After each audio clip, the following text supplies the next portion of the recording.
तो मेंस एक ऐसा पार्ट है जिस पे आप काफ़ी बैंक ऑन कर सकते हो।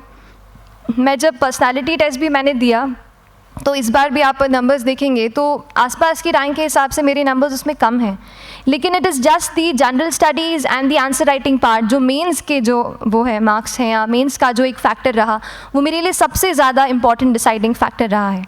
तो अपना एक्सपीरियंस यही बताऊंगी कि आंसर राइटिंग पे आप विशेष फोकस कीजिए।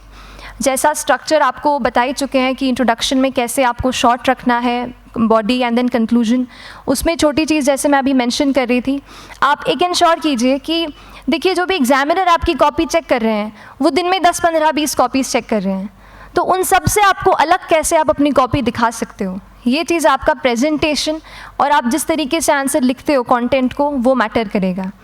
आप इंश्योर कर सकते हैं कि आपके आंसर में कुछ फैक्ट्स, गवर्नमेंट की स्कीम्स, कुछ कमिटीज़ बैठती हैं, जैसे एक प्रिवेसी पे justice BN Shri Krishna committee की रिपोर्ट आई है, तो आप मान लीजिए आपको कोई प्रिवेसी पे सवाल आ गया तो आपने उन कमेटी का नाम कोट कर दिया। ऐसे बहुत सारी कमिटीज़ होती हैं। कुछ इंटरनेशनल रिपोर्ट्स आते हैं, वो आप उनको इनके बारे में लिख सकते हैं। इंडिया का मैप आप बना सकते हैं। मैंने सीख लिया था कि 10-15 सेकेंड्स में कैसे जल्दी से मैप बनाना है और उस पर कैसे पॉइंट कुछ करना है, कुछ लोकेट करना है।